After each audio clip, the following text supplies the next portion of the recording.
Vedeli ste, že veda môže byť aj zábavná? O tom sa presvedčili aj žiaci základných škôl v Krajskom osvetovom stredisku v Nitre. Tí mohli zažiť moderované ukážky rôznych pokusov vedených Michalom Figurom, vďaka ktorému ľahko a hravo pochopili fyzikálne javy v prírode aj v bežnom živote. Ten umožnil žiakom spoznať taje a kúzla, napríklad s magnetom, vodou, elektrikou, levitáciou či odstredivou silou. Tak keď vidím, čo tie decká chcú, čo chcú vidieť, čo chcú počuť, tak im to poviem a do toho troška vmiešam tých vedomostí, aby sa niečo popri tom naučili. OK, chcete vidieť prvé fyzikálne kúzlo? Tak všetci čári, mári, všetci dobro. Čári, mári, fúha. To čo ste spravili? Fú, ste mi úplne pokazili vodu. Jak ste to spravili, že je zelená? Najradšej majú magnetizmus. To je skutočne, je to téma, ktorú sa učí na škole, ale aj tak zistia, že niektoré veci si myslia, že vedia, nevedia. Napríklad, že sever a juh často povedia, že plus a mínus napríklad. Mne sa to páčilo, mne sa najviac páčilo s tou plastelínou, že ako to hodí a že tá jedna skáče a tá druhá sa spraví ako keby taká gula. Mne sa najviac páčilo tiež, ako sa rôzne miešajú farby, alebo tie presýpacie hodiny boli dosť zaujímavé, že vlastne každá akože kvapalina, aj keď to je, tak má inú hustotu. Ľúbilo sa mi to, jak točil tým kolesom. Efekt gyroskopický. Vlastne tam bolo také, že ako sa naša Zem točí, že furt ako gravitácia vlastne nás tlačí dole, ale Zem sa to furt točí a točí a točí, tak vlastne furt sa to krúti dookola.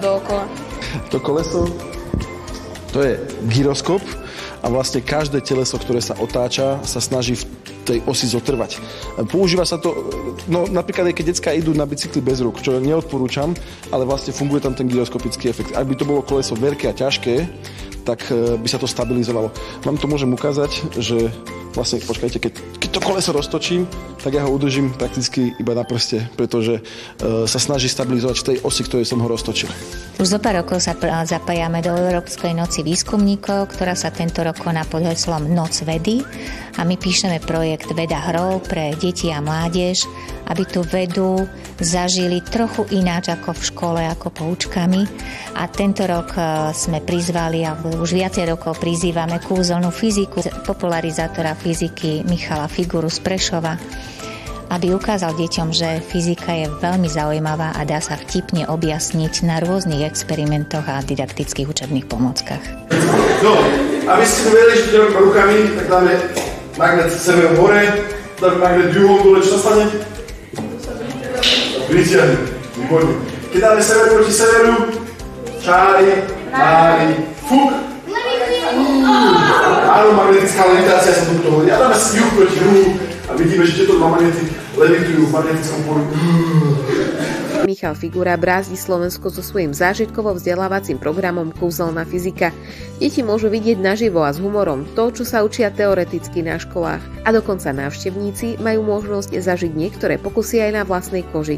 Nenutnovská kvapalina znamená, že čím viac na ňu pôsobí, tým viac sa mi bráni. Ak na ňu pôsobí malou silou, deformuje sa a čo tam vidíme? Otlačok palica, to je palec. OK, vy tá šupnete takou celou silou, hej? OK, je to radosť. Môže si utrieť do chlapa, hej? Nie, že by som... No maj si tam, tak ešte... My máme tak, keď držal ruku, hej? Tam iba jedno záles, hej? Dobre, skúste. No môžete. No však môžete poriadne. No, kľud. Ale vácia potom, hej? OK, takže vidíte, že skutočne stále tam je otlačok palca a nie je vašej peste. Akože chcete na to, že vám viete? Áno, to musím troška vrátiť. Ja som síce vyštudovaný učiteľ, ale rozhodol som sa ísť touto cestou, pretože na škole by som asi ako učiteľ nevydržal. Ja som nervák. Viem, aký som bol ja žiak, tak by som asi takých žiakov dlho nevydržal. Tak keď mám jedného žiaka na jednej hodine, ktorý mi robí nervy, tak to je v pohode, ale radšej budem chodiť po celom Slovensku a ukazovať tieto pásma experimentov. Táto zábavná fyzika bola pre mňa super, fakt sa mi to páčilo. A zabavil som sa, všetko som vedel, odpovede na otázky a bavilo ma to tak, že 10 z 10 pre mňa a bolo to fakt super a zábavné. Na to, že škola ma až tak nebaví, tak to som sa dozabavil. Takže... No, čo ťa najviac zaujalo? Najviac ma zaujal asi ten pokus s tým kolesom, s tou gyroskopickou vlastne vlastnosťou, že sa to udrží, keď sa to točí, a ešte ma zaujal ten s tou plastelinou, s tou inteligentnou. Veľmi dobre, bolo to vtipné, aj oceňujem.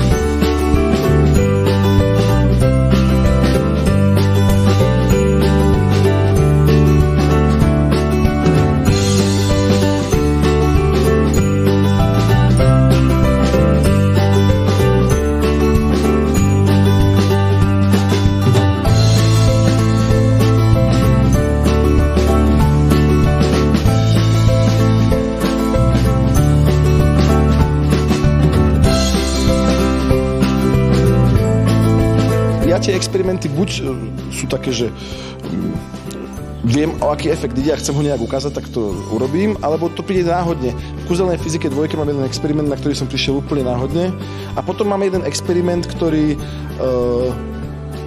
som asi jediný, ktorý ho ukazuje takým spôsobom, ako ho ukazujem. Za chvíľočku vám ho ukážem. Je to obyčajný pískač. Je to jedna frekvencia, 1250 Hz. A Dopplerov jav nám hovorí, že keď sa ku nám zvuk približuje alebo vzdiaľuje, jeho frekvencia sa mení. A môžeme si to ukázať veľmi jednoducho.